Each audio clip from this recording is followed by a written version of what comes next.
Ma sœur, l'enfant chéri de mes parents, a couché avec mon mari et est tombée enceinte. Mes parents ont pris son parti et exigent maintenant que je soutienne financièrement leur nouvelle famille. La fois suivante, nous nous sommes retrouvés au tribunal, mais ce que j'ai fait ensuite les a fait pâlir. Ma sœur, l'enfant chéri de la famille, a couché avec mon mari et est tombée enceinte. Mes parents ont pris son parti et exigent maintenant que je soutienne financièrement leur nouvelle famille. La fois suivante, nous nous sommes retrouvés au tribunal, mais ce que j'ai fait ensuite les a fait blêmir. Je m'appelle Éléonore et mon histoire parle de la famille, de ce que signifie être la personne responsable, et de ce qui arrive quand on cesse enfin de porter le chapeau. Dès l'instant où j'ai été assez grande pour comprendre des mots comme responsabilité et déception, j'ai su lequel m'appartenait. J'étais la fille aînée, le porte-étendard. Si quelque chose tournait mal dans notre tranquille pavillon de banlieue près de Lyon, le doigt accusateur avait une drôle de façon de se tourner d'abord dans ma direction. C'était comme une attraction magnétique, et j'étais le pôle nord de chaque problème. Pendant ce temps, ma sœur cadette, Chloé, semblait flotter à travers la vie avec une auréole que seuls mes parents pouvaient voir. Chloé avait 3 ans de moins que moi, mais ce petit écart semblait être un univers entier. Elle était l'enfant chéri, celle dont les erreurs étaient considérées comme de charmantes excentricités, dont l'insouciance n'était qu'un signe d'esprit libre, comme ma mère aimait à le dire. Je me souviens d'un après-midi, quand j'avais environ 10 ans. Maman avait ce vase en porcelaine qu'elle adorait, une chose délicate avec des oiseaux bleu peints qui trônaient sur la cheminée. J'étais dans le salon en train de lire un livre, et Chloé poursuivait notre chat en gloussant. Je lui ai dit de faire attention, mais elle s'est contentée de rire. Un instant plus tard, il y a eu un fracas. Le vase était en 1000 morceaux sur le sol.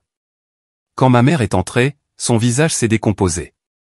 Chloé a immédiatement fondu en larmes. J'ai ouvert la bouche pour expliquer, mais mon père est entré juste derrière ma mère, a jeté un coup d'œil à la scène moi, debout, figé, et Chloé, sanglotant par terre et son regard s'est durci sur moi. Éléonore, dit-il, sa voix empreinte de cette déception familière. Tu es la grande sœur. Tu aurais dû la surveiller.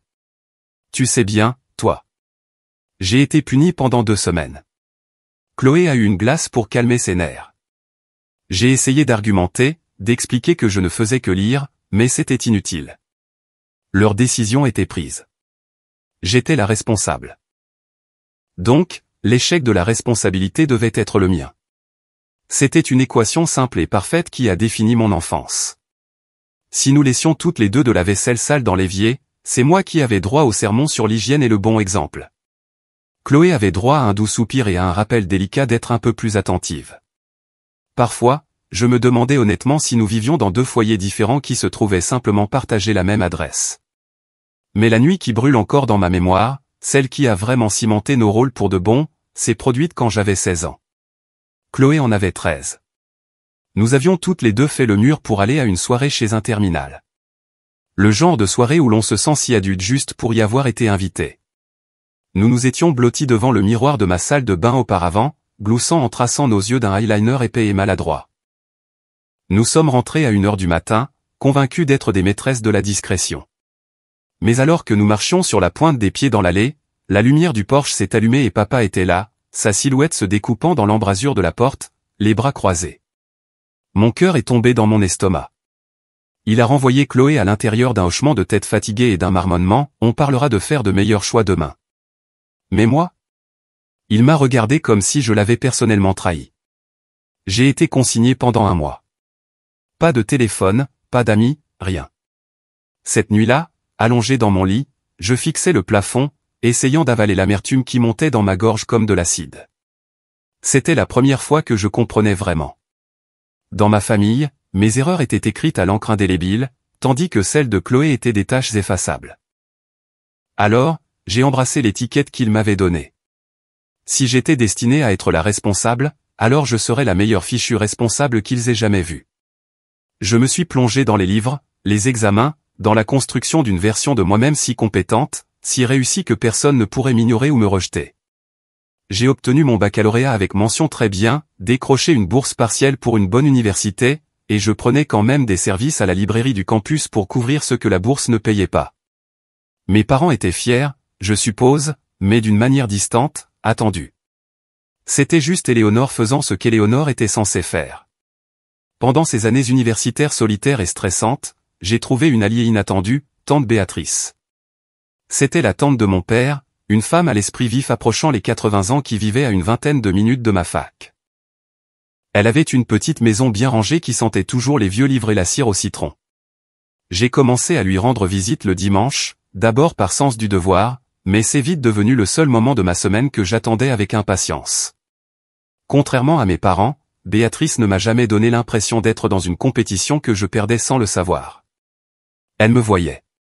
Je rentrais ses courses de la voiture et elle me tapotait la main, sa peau aussi douce que du papier usé, en murmurant « Tu es la seule qui prend la peine de venir me voir, tu sais. » Ne crois pas que je ne le remarque pas. Un après-midi, j'étais assise dans son fauteuil fleuri, stressée à mort par un partiel de chimie organique à venir. Je me plaignais que je n'aurais probablement qu'un 14, et que mes parents le compareraient à Chloé, qui pouvait rater une matière et recevoir quand même une tape dans le dos pour avoir essayé. Je m'attendais au sermon habituel du genre « fais de ton mieux ». Mais tante Béatrice m'a juste observé un long moment, ses yeux toujours si brillants sous ses cheveux d'argent, pleins d'une douceur que je voyais rarement. « Laisse-moi te dire quelque chose, Éléonore, dit-elle, sa voix claire et assurée. Tes parents, ils t'aiment, mais ils voient Chloé comme un projet, quelqu'un qui a besoin d'être réparé. Toi, ils te voient comme le produit fini. Ils te tiennent pour acquise parce que tu ne leur as jamais donné de raison de ne pas le faire. » Je la fixais, la gorge serrée. « J'aime passer du temps avec toi, Tati, murmurai-je, le disant enfin à voix haute. Tu ne me compares pas à Chloé. » Elle sourit, un sourire chaleureux et sincère qui atteignit ses yeux. « C'est parce que tu n'as pas besoin d'être comparée, dit-elle fermement. Tu es suffisante telle que tu es. » Ces mots. Ils étaient comme un pansement sur une blessure que personne d'autre n'avait jamais pris la peine de voir. Dans ce petit salon tranquille, pour la première fois depuis longtemps, je me sentis entière. Je n'étais pas seulement la fille responsable ou l'étudiante surdouée. J'étais juste Éléonore, et c'était suffisant. Pendant que je jonglais avec les cours et un travail à temps partiel, essayant de construire un avenir, Chloé dérivait. Elle a planté son bac en terminale, obtenant de justesse un DAU un an plus tard. Son temps était rempli d'une ribambelle de petits amis qui changeaient aussi vite que les saisons. Mes parents s'inquiétaient, bien sûr, mais leur inquiétude était toujours enrobée d'excuses. Elle se cherche, c'est tout, disait maman avec un soupir. Elle a un esprit plus libre que toi, Éléonore. Un esprit libre. C'est ainsi qu'ils appelaient le fait de n'avoir aucune direction, aucune ambition et aucun respect pour personne d'autre qu'elle-même. La vraie crise a frappé quand Chloé a eu 18 ans. Elle a disparu du jour au lendemain avec un type nommé Stéphane. Il avait une moto customisée, un blouson en cuir usé et un travail si flexible que personne ne pouvait jamais vraiment dire ce qu'il faisait. Un jour, il était barman, le lendemain, roadie pour un groupe dont personne n'avait jamais entendu parler. Mes parents se sont effondrés. C'était la fois où je les avais vus le plus animés. Maman a pleuré jusqu'à en perdre la voix. Papa errait dans la maison comme un homme qui avait perdu un membre. Ses épaules étaient affaissées, son visage pâle et tiré. Ils ont appelé les hôpitaux, signalé sa disparition et même engagé un détective privé. Je rentrais de la fac les week-ends dans une maison épaisse de chagrin et de peur. Et tout ce que je pouvais penser, c'était, elle a enfin réussi. Elle s'est enfin placée au centre absolu de leur univers. Puis, 3 mois plus tard, aussi soudainement qu'elle avait disparu, Chloé est revenue à la maison comme si elle était juste sortie faire des courses.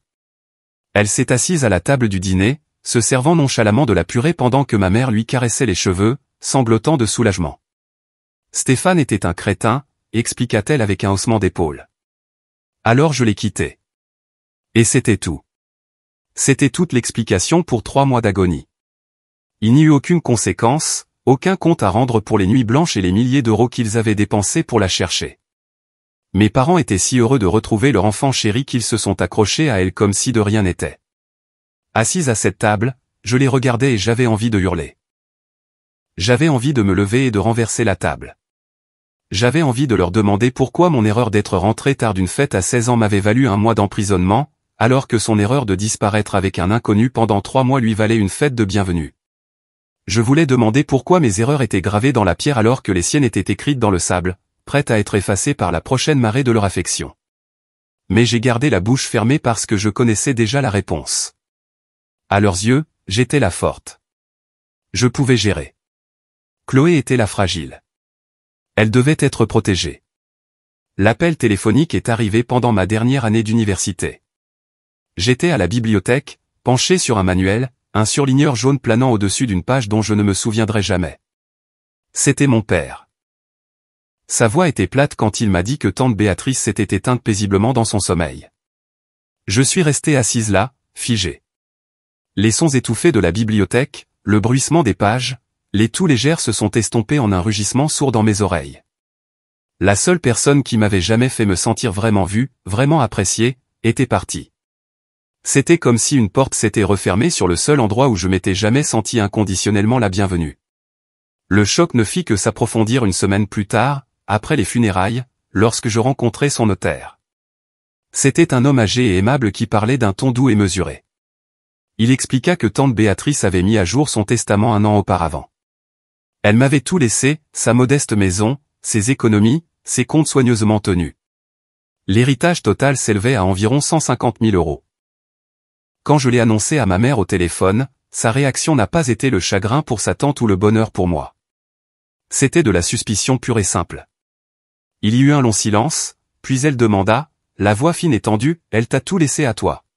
« Oui », murmurai-je, la gorge encore nouée par le chagrin.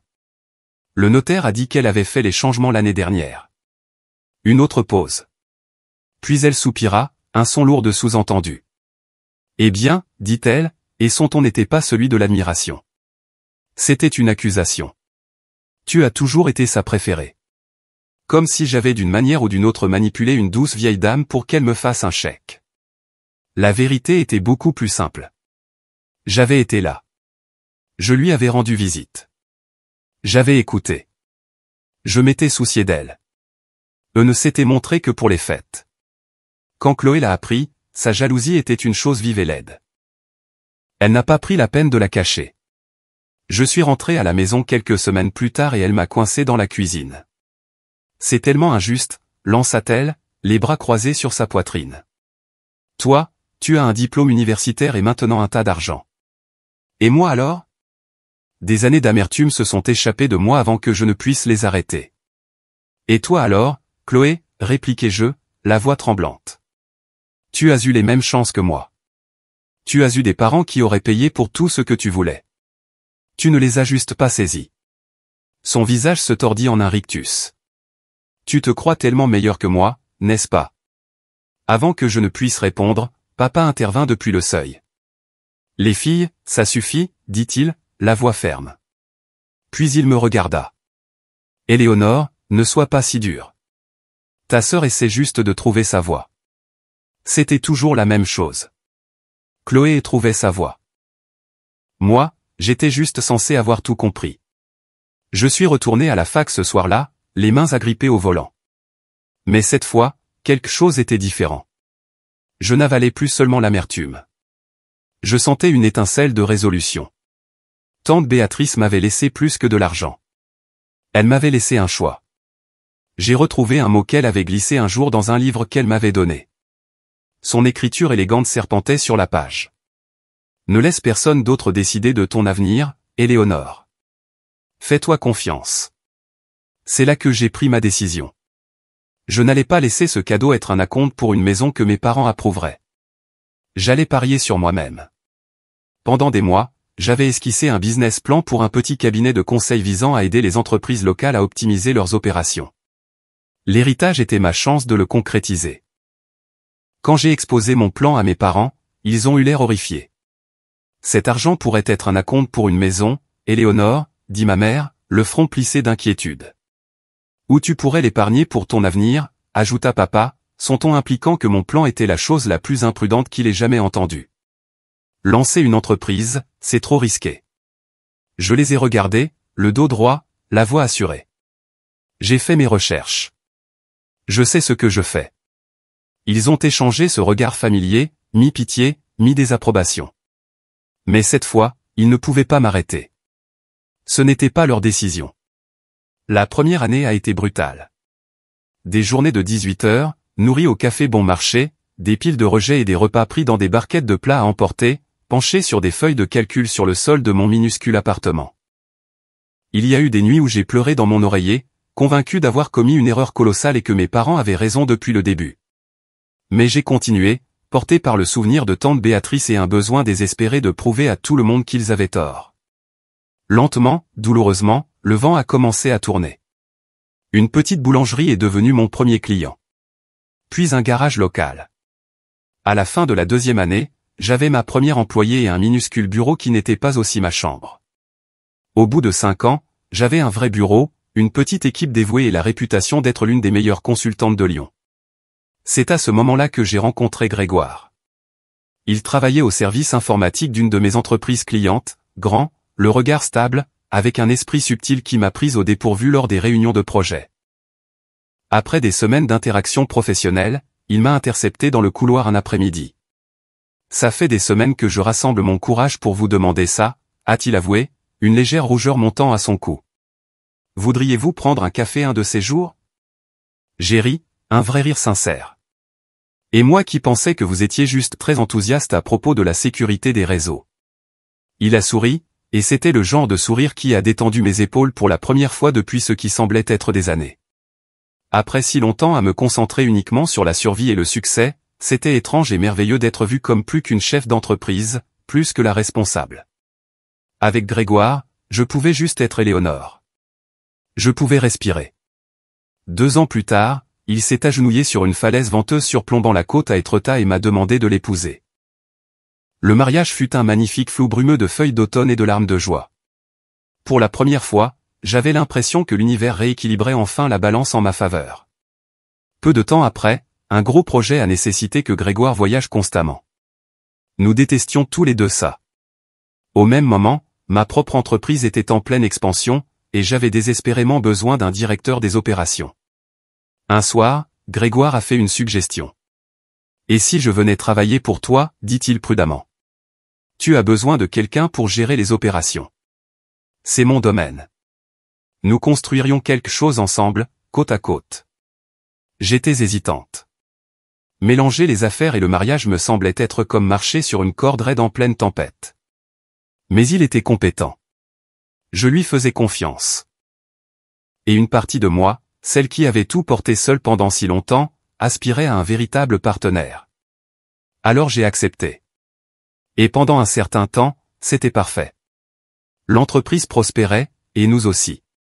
Notre vie parfaite s'est arrêtée brutalement avec un appel téléphonique tard dans la nuit. C'était ma mère, sa voix tendue d'une urgence fabriquée. « Éléonore, je dois te parler de Chloé, commença-t-elle. Elle est de retour à la maison. Sa relation a mal tourné. Elle a besoin d'aide, ma chérie. Elle a besoin de stabilité. » Je fermai les yeux, pressant mon pouce contre ma tempe.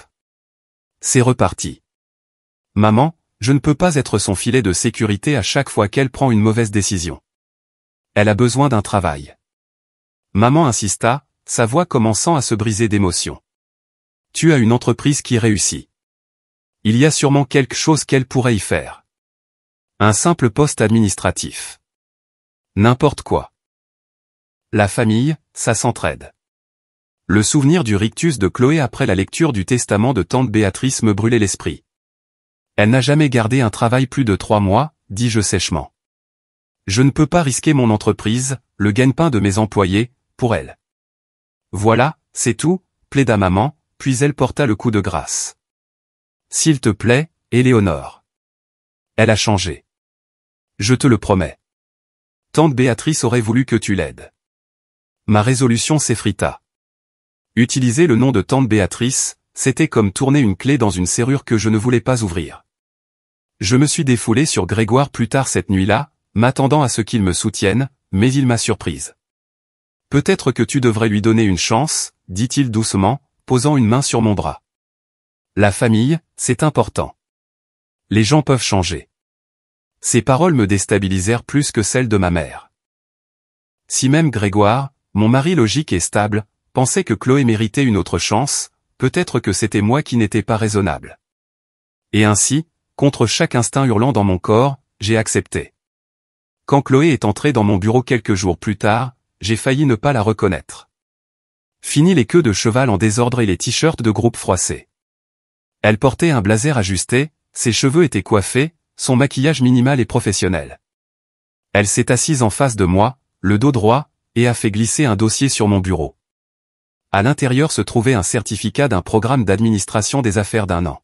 « Je sais que tu as toutes les raisons de douter de moi, dit-elle, la voix calme et douce. Mais j'ai travaillé dur. Je devais me prouver, et te prouver, que je suis sérieuse à l'idée de changer. » Je fixai le papier. La Chloé que je connaissais avait à peine la patience de finir un film, encore moins une formation d'1 an. Une partie de moi sentit une lueur d'espoir. Et si elle avait vraiment changé? Et si c'était le début d'une vraie relation entre nous? Alors, j'ai cédé. Période d'essai de 3 mois, dis-je fermement. C'est tout ce que je peux promettre. Son visage s'illumina d'un soulagement qui semblait si sincère qu'il a presque effacé mes doutes. Merci, Éléonore, dit-elle, les yeux brillants. Je ne te décevrai pas pour rendre les choses aussi objectives que possible, j'ai placé Chloé dans le département des opérations, directement sous la supervision de Grégoire. Cela semblait la solution la plus sûre. Il était juste, professionnel, et il verrait immédiatement toute paresse. À ma grande surprise, les premières semaines se sont déroulées sans le moindre incident. Chloé arrivait tôt et restait tard. Elle était charmante au téléphone avec les clients, efficace dans ses tâches et désireuse d'apprendre. Plus d'une fois, Grégoire rentrait du travail et disait, « Tu sais, elle est vraiment douée avec les gens. Les clients l'adorent. » Je forçais un sourire, mais chaque compliment était comme un petit nœud serré se formant dans mon estomac. Ce n'était pas la sœur que je connaissais. Et alors que j'aurais dû être heureuse, je ne pouvais pas me défaire du sentiment que je regardais une actrice dans une pièce très convaincante. Les semaines se transformant en mois, j'ai dû voyager davantage pour le travail, à la recherche de nouvelles opportunités d'expansion. Chaque fois que je revenais, je trouvais Chloé plus intégrée dans le tissu de mon entreprise. Les employés que j'avais embauchés et formés discutaient maintenant facilement avec elle dans la salle de pause. Grégoire louait son efficacité lors des réunions d'équipe. J'ai commencé à me sentir comme une visiteuse dans ma propre création. Le malaise s'est transformé en une suspicion froide et tranchante un soir, lors d'une petite réception d'entreprise que nous organisions chez nous. J'étais dans la cuisine pour chercher d'autres boissons quand j'ai regardé sur la terrasse. J'ai vu Grégoire et Chloé debout près du brasero, riant d'une blague privée. Alors que j'observais, leurs têtes se sont tournées l'une vers l'autre, leurs visages un peu trop proches, leur langage corporel un peu trop familier. Une étrange sensation de picotement m'a parcouru la peau. « Tu es parano », me suis-je dit en secouant la tête. « Tu voulais qu'ils s'entendent bien. » Je suis sorti pour les rejoindre, un grand sourire figé sur mon visage. Mais quand je suis entré dans le cercle de lumière du feu, je l'ai vu. Juste une fraction de seconde, alors que Chloé levait les yeux vers moi, son propre sourire a flanché. C'était comme un rideau qui glisse, révélant une lueur de quelque chose d'autre. De l'agacement, de la culpabilité, avant d'être remis en place. Mon propre sourire me semblait gelé sur mon visage. Quelque chose n'allait pas. Mes instincts, ceux que j'avais ignorés en l'embauchant, me hurlaient maintenant dessus. Ce pressentiment s'est alourdi lorsque Laurent, notre chef de la sécurité, a commencé à agir étrangement. Laurent était avec moi depuis les débuts. C'était un policier à la retraite avec un humour pince sans rire et une loyauté sans faille que je chérissais. Mais maintenant, il évitait mon regard lors des réunions et écourtait les conversations dès que j'approchais. Il a commencé à me regarder avec une expression que je ne pouvais pas identifier. Ça ressemblait à de la pitié. Une nuit, bien après que tout le monde soit parti, je l'ai appelé dans mon bureau et j'ai fermé la porte. « Laurent », dis-je en me penchant sur mon bureau. « Quelque chose vous tracasse. » « Je le vois. »« S'il vous plaît, dites-moi simplement ce que c'est. » Il s'est agité sur sa chaise, l'air profondément mal à l'aise. Il a hésité un long moment, puis a finalement croisé mon regard. « Madame Lefebvre. »« Éléonore, » dit-il à voix basse. « Vous devez voir quelque chose sur les images de vidéosurveillance. » Un frisson me parcourut l'échine comme une araignée. « Montrez-moi. » Il sortit sa tablette, ses doigts semblant trembler légèrement alors qu'il tapotait l'écran. Il me la tendit sans un mot. L'écran s'illumina d'une vue familière. Le couloir principal devant les salles de conférence, horodaté d'il y a 2 semaines. Et puis je les ai vus. Grégoire et Chloé marchant côte à côte, riant. Sa main frôla la sienne nonchalamment. Son visage se pencha vers le sien. Et puis mon monde s'est arrêté. Ils s'embrassaient. Pas un baiser chaste. Un baiser profond et passionné, pressé contre le mur de l'entreprise que j'avais bâtie à partir de rien. Puis ils se sont glissés dans le débarras adjacent, et le champ de la caméra était de nouveau vide. Ma bouche est devenue sèche. Ma vision s'est brouillée. Je ne pouvais plus respirer. Mes doigts semblaient engourdis alors que Laurent, le visage sombre, faisait glisser l'écran vers un autre clip. Un autre jour, un autre coin du bureau, la même trahison. Il a fait défiler encore et encore. C'était une compilation de mon mari et de ma sœur, sous mon toit, dans mon entreprise, détruisant ma vie, clip après clip dévastateur. Depuis combien de temps? La question sortit comme un murmure étranglé que je reconnus à peine comme le mien. La voix de Laurent était lourde de chagrin. J'ai vérifié les archives. Au moins 3 mois, dit-il doucement. Je suis tellement désolé, Éléonore. La tablette me brûlait les mains. Toutes ces nuits où Grégoire prétendait travailler tard, tous ces rapports élogieux sur les performances de Chloé, tout était un mensonge. Mon mari et ma sœur. Le monde a basculé sous mes pieds, et je me suis senti en chute libre dans un espace noir et vide. J'ai conduit jusqu'à la maison dans un brouillard complet. Je ne me souviens ni du trafic, ni de l'itinéraire. Tout ce dont je me souviens, c'est de serrer le volant si fort que mes jointures sont devenues blanches comme l'os, la peau tendue sur elles.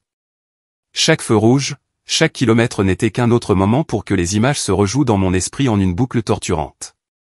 La main de Grégoire sur le creux des reins de Chloé. Chloé penchant la tête pour le regarder avec une expression d'adoration qu'elle ne m'avait jamais donnée. Quand j'ai franchi la porte d'entrée, l'odeur d'ail et de tomate m'a frappé. Grégoire était dans la cuisine, fredonnant au son de la radio en remuant une casserole de sauce pour pâtes. La pure domesticité béate de la scène m'a soulevé le cœur. « Tiens, tu es rentré tôt », dit-il avec ce sourire facile et familier qui, je le savais maintenant, était un mensonge complet. Je n'ai pas répondu. Je me suis juste approché de lui, j'ai sorti mon téléphone et j'ai appuyé sur lecture sur la première vidéo que Laurent m'avait envoyée. J'ai monté le volume au maximum. Le son de leur rire partagé a rempli notre cuisine, rebondissant sur les plans de travail propres et les appareils en acier inoxydable. Grégoire se figea, ses mains tenant toujours la cuillère en bois en plein mouvement. Ses yeux se sont rivés sur le petit écran et chaque once de couleur a quitté son visage. Le sourire charmant a disparu, remplacé par un masque de pure panique. « Éléonore » balbutia-t-il, sa voix soudainement faible. « Écoute, je peux tout expliquer. » « Expliquer quoi ?» Ma voix tremblait, un cocktail terrifiant de fureur et de cœur brisé. « Expliquer comment tu couches avec ma sœur dans les couloirs de mon entreprise. » « L'entreprise qui paie ton salaire ?» Il posa la cuillère avec un cliquetis et tendit la main vers moi. C'était une erreur. Ça ne voulait rien dire. « Ne t'avise pas de me toucher » ai-je grondé, reculant comme si ses mains étaient en feu. Il ouvrit de nouveau la bouche, probablement pour tisser une autre toile de mensonges, mais je l'ai interrompu. Un cri rauque et guttural s'est arraché de ma gorge, si fort et si plein de douleur que ma gorge en a brûlé. C'était le son d'années de trahison, d'être la seconde, de faire confiance aux mauvaises personnes, tout cela éclatant en même temps. Sa bouche se referma brusquement.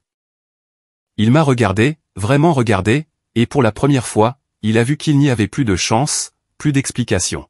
« Fais tes valises » dis-je, ma voix étrangement calme après le cri. « Et dégage. C'est fini pour toi. Pour vous deux. Vous êtes virés. » Il m'a juste fixé un instant, les lèvres entr'ouvertes. Puis il les a refermées, a hoché la tête une seule fois, d'un air vaincu, et s'est tourné pour monter à l'étage. Il savait qu'il n'y avait plus de place pour la discussion. Cette nuit-là, assise à mon bureau, les mains tremblant si fort que je pouvais à peine taper, j'ai rédigé leur lettre de licenciement.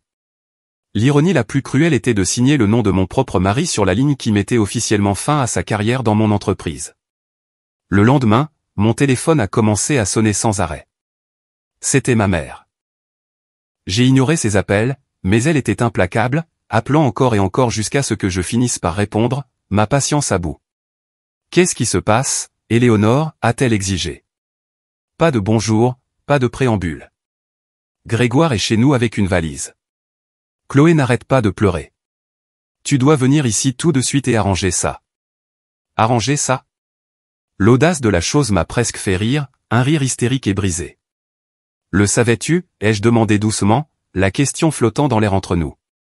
Son silence fut ma réponse. Il disait tout. Quand je suis arrivé chez mes parents ce soir-là, c'était exactement comme je l'avais imaginé. Ils étaient tous là, à m'attendre dans le salon. Ma mère, mon père, Chloé et Grégoire. Les 4 personnes qui auraient dû être mes fondations ressemblaient maintenant à un jury d'étrangers attendant de me tomber dessus. Sans dire un mot, je me suis dirigé vers leur grand écran de télévision, j'ai connecté mon téléphone et j'ai lancé l'une des vidéos.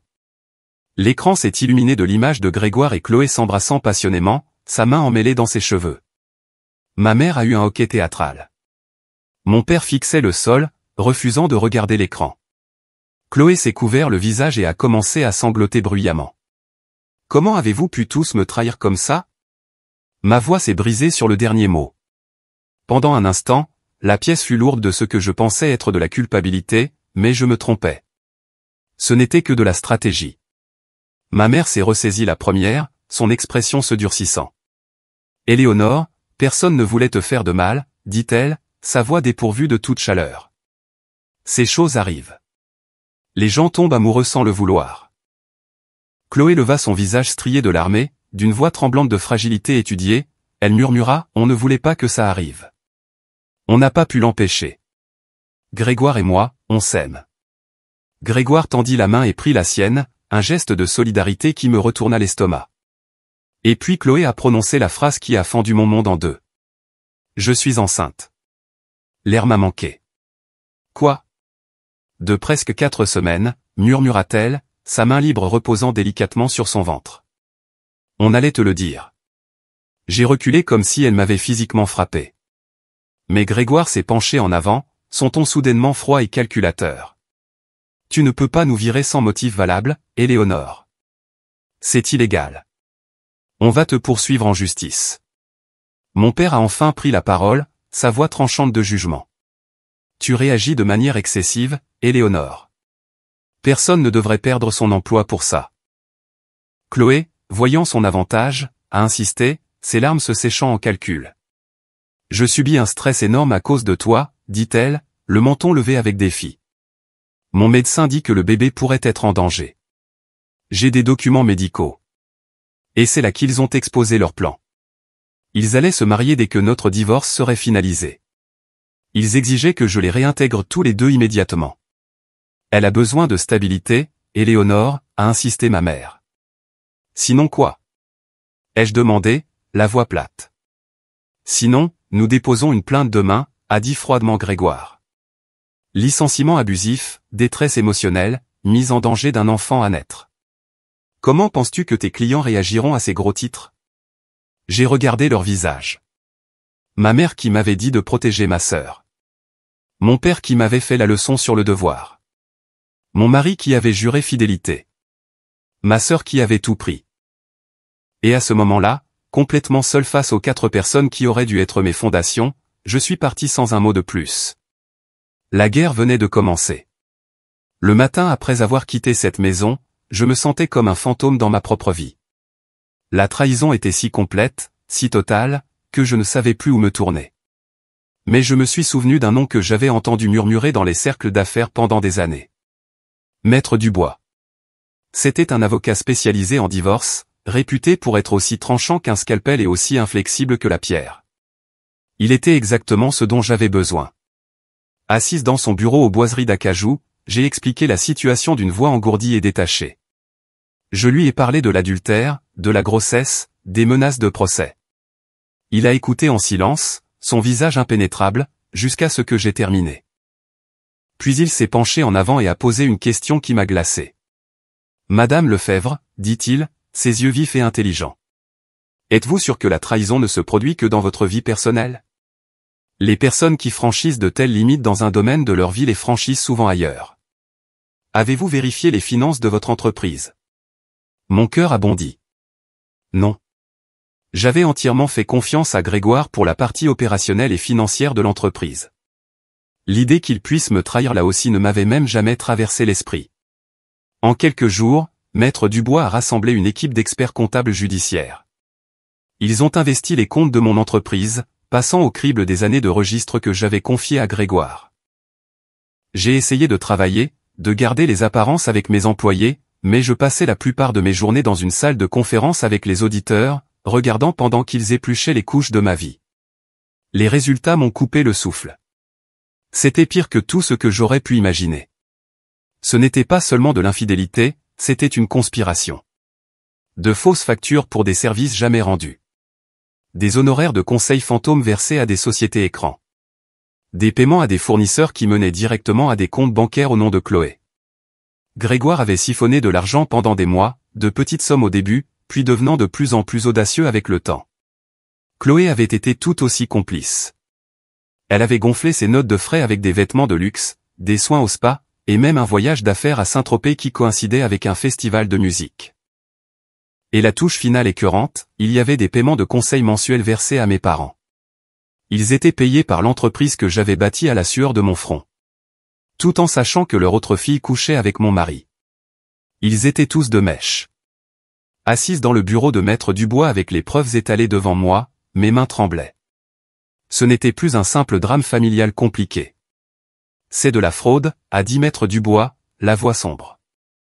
Du détournement de fonds. Nous ne combattons plus seulement un procès pour licenciement abusif, Éléonore. Nous partons en guerre avec des preuves de crimes graves. Fidèles à leurs paroles, ils ont frappé les premiers.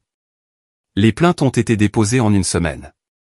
Licenciement abusif, détresse émotionnelle, discrimination à l'encontre d'une femme enceinte. Grégoire a même eu l'audace de demander une prestation compensatoire, affirmant qu'il avait joué un rôle déterminant dans la croissance de mon entreprise. Mes parents ont déposé des déclarations sous serment les soutenant, jurant que j'étais une sœur instable et jalouse qui avait pris pour cible la pauvre et fragile Chloé par dépit. Le premier jour au tribunal, j'ai eu l'impression de marcher vers ma propre exécution. Chloé est arrivée, l'air pâle et frêle, une main posée en permanence sur son ventre, l'image parfaite de la maternité fragile. Grégoire marchait à ses côtés, la mâchoire serrée, jouant le rôle du partenaire protecteur. Mes parents les flanquaient comme des gardes du corps. Ensemble, ils ressemblaient à une famille. Et moi, celle qui avait été trahie par chacun d'entre eux, je ressemblais à la méchante de l'histoire. Lors du contre-interrogatoire, l'avocat de Chloé, un homme suffisant au sourire condescendant, s'est penché près de moi. « Madame Lefebvre, dit-il, la voix dégoulinante de fausse sympathie. N'est-il pas vrai que vous avez toujours été jalouse de l'esprit libre de votre sœur ? N'est-il pas vrai que vous l'avez renvoyée par pure jalousie lorsque vous avez découvert qu'elle avait trouvé le bonheur avec votre mari ? Non, dis-je, ma voix résonnant dans la salle d'audience silencieuse. Je l'ai renvoyée pour conduite inappropriée sur le lieu de travail et pour faute financière, ce que nous avons largement documenté. Au signal, Chloé a fondu en larmes, un sanglot dramatique et haletant. Elle essaie de me faire perdre mon bébé, s'est-elle écriée, la voix brisée. Le stress qu'elle me cause, ça pourrait mettre la grossesse en danger. Le juge a appelé à l'ordre, mais le théâtre a fonctionné. Je pouvais voir le jury s'agiter mal à l'aise sur leur siège, leurs yeux pleins de sympathie pour la femme enceinte en pleurs. Mon estomac s'est noué de rage et de peur. Ils étaient de brillants acteurs, et leur scène était cette salle d'audience. Pendant un instant terrifiant, j'ai cru qu'ils pourraient réellement gagner. Mais ils avaient sous-estimé Maître Dubois. Il est resté calme, imperturbable face à leur performance. Un par un, il a commencé à présenter les preuves, non pas avec colère, mais avec la compétence froide et précise d'un chirurgien exposant une infection profonde. Il a commencé par les relevés bancaires, les projetant sur un grand écran pour que toute la cour puisse les voir. Il a montré les transferts de fonds illégaux, les paiements aux sociétés écrans, les virements directs sur les comptes de Chloé et de mes parents. Sont venus ensuite les emails entre Grégoire et Chloé discutant de la manière de déguiser des dépenses personnelles en frais professionnels. Puis les images de vidéosurveillance authentifiées, ne laissant aucun doute sur la conduite inappropriée. Il a présenté les notes de frais gonflées de Chloé, soulignant les achats de luxe, un sac à main à 2000 €, un week-end au spa, des billets d'avion en première classe. Le jury, qui l'avait regardé avec tant de sympathie auparavant, la dévisageait maintenant avec suspicion. Mais le coup de poignard, le coup de grâce final et dévastateur, est venu des enquêteurs privés de Maître Dubois. D'abord, il a prouvé que le certificat d'administration des affaires que Chloé m'avait si fièrement montré était un faux diplôme acheté sur Internet. Le visage de Chloé est devenu blanc. Puis, Maître Dubois a présenté sa dernière découverte. Les enquêteurs avaient retracé le passé de Chloé, découvrant un schéma. 3 hommes différents dans une autre région avaient déposé des plaintes contre elle pour fraude à la carte de crédit et vol au fil des ans, pour ensuite mystérieusement retirer leurs plaintes peu de temps après. Maître Dubois a alors présenté des relevés bancaires montrant que mes parents avaient discrètement dédommagé chacun de ces hommes, protégeant Chloé des conséquences de ses actes, comme ils l'avaient toujours fait. Ce n'est pas une erreur isolée, a dit Maître Dubois au juge, sa voix résonnant dans la salle d'audience silencieuse. C'est un schéma de tromperie calculé, soutenu et encouragé par sa famille. Ma cliente n'est pas la méchante ici. Elle est la victime d'une conspiration coordonnée de longue date. Pour la première fois, j'ai vu des fissures dans l'armure de Grégoire. Il refusait de me regarder, sa mâchoire se contractant et se décontractant. Chloé avait cessé de pleurer et chuchotait maintenant furieusement à son avocat. Et mes parents semblaient plus petits que je ne les avais jamais vus, ratatinés et exposés sous les lumières crues de la salle d'audience. La toile de mensonges qu'ils avaient tissée pendant des années était enfin en train de se défaire complètement. Le dernier jour au tribunal semblait surréaliste. Chaque son paraissait amplifié, le bruissement des papiers, le juge s'éclaircissant la gorge, les reniflements mis en scène de Chloé 2 rangs derrière moi. Quand le juge a finalement commencé à parler, la salle entière a retenu son souffle. Sur la base des preuves accablantes présentées, dit-il, sa voix ne laissant aucune place au doute, ce tribunal se prononce en faveur de la défenderesse, Madame Éléonore Lefebvre. Les mots ont frappé comme le tonnerre. La tête de Grégoire est tombée dans ses mains. Chloé a laissé échapper un hoquet, se tenant le ventre comme si le verdict lui-même était un coup physique. Ma mère a murmuré, non, non, ce n'est pas possible, tandis que mon père restait rigide, son visage un masque de rage glaciale. Le jugement fut impitoyable et rapide. Tous les fonds détournés de mon entreprise devaient être restitués avec intérêt. En raison de la gravité du détournement de fonds et de la fraude, Grégoire a été condamné à 3 ans de prison ferme. Mon divorce a été finalisé sans aucune prestation compensatoire accordée. Chloé a reçu une peine avec sursis et 5 ans de mise à l'épreuve, n'échappant à la prison que parce qu'elle était enceinte. Et mes parents, bien qu'échappant à des poursuites pénales, ont vu leur compte bancaire gelé pour rembourser leur part de l'argent volé. Leurs finances étaient en ruine. Lorsque le marteau a frappé une dernière fois, je n'ai ressenti aucun triomphe, aucune joie, juste un vide immense et creux. Dans les semaines qui ont suivi, j'ai essayé de recoller les morceaux de ma vie. J'ai vendu la maison que Grégoire et moi avions partagée. Ces murs me semblaient empoisonnés de souvenirs. J'ai emménagé dans un appartement plus petit près de mon bureau, une page blanche. Au travail, j'ai été transparente avec mes employés, et lentement, nous avons reconstruit la confiance qui avait été brisée. Mes parents ont essayé d'appeler. Des lettres sont arrivées, remplies de plaidoyers pour la compréhension et le pardon. J'ai bloqué leur numéro et renvoyé le courrier sans l'ouvrir. Par une connaissance commune, j'ai appris que Chloé avait donné naissance à un garçon. Qu'elle et Grégoire s'étaient mariés dans le parloir de la prison, échangeant leurs vœux sous des néons. J'ai entendu dire qu'elle et le bébé vivaient maintenant avec mes parents, tous les 4 luttant pour joindre les 2 bouts dans la maison où j'ai grandi. Parfois, tard dans la nuit, la culpabilité essayait de s'insinuer. J'imaginais un bébé avec les yeux de Grégoire, innocent de tout cela. Mais ensuite, je me souvenais de la froideur dans leur voix quand ils m'ont menacé, du calcul dans les larmes de Chloé, et de la façon dont mes parents les ont choisis eux, plutôt que moi, à chaque fois. Ils ne m'avaient pas seulement trahi, ils s'étaient détruits par leur propre cupidité et leurs propres mensonges. Alors, j'ai choisi de ne pas me sentir coupable. Au lieu de cela, je me suis consacré à la reconstruction de mon entreprise et de moi-même. J'ai rejoint un groupe de soutien pour les traumatismes ou des inconnus, avec leur propre vie brisée, m'ont appris le sens de la solidarité. Mon entreprise s'est développée, doublant sa base de clients en 2 ans. Un soir, j'ai sorti une vieille photo de tante Béatrice et moi. Nous étions à une fête foraine. Son bras passait dans le mien, toutes les 2 riant de quelque chose juste hors du cadre. Sa voix a résonné dans ma mémoire, aussi claire que le jour, fais confiance à tes instincts, Éléonore. Ils te mèneront rarement sur la mauvaise voie. J'aurais dû l'écouter plus tôt, mais je l'écoute maintenant. L'avenir semble incertain, oui, mais pour la première fois, il semble être entièrement et complètement le mien. Je ne vis plus dans l'ombre de ma sœur, ni sous le jugement de mes parents, ni dans les décombres de la trahison d'un mari. Je suis seule, et je ne me suis jamais sentie aussi forte.